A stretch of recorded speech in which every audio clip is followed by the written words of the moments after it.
Hello guys, in today's video I will be showing you how to change the language on your account on Dramawave easy and quickly. So first of all, enter the application.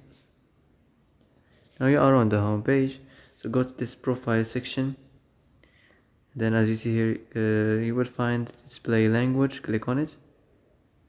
Now as you see here, you will find the languages, so you can change any language you like.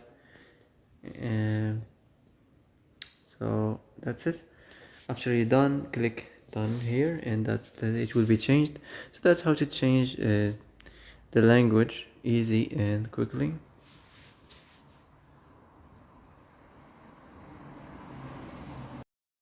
And that's it for today's video. I hope this is the answer you've been looking for.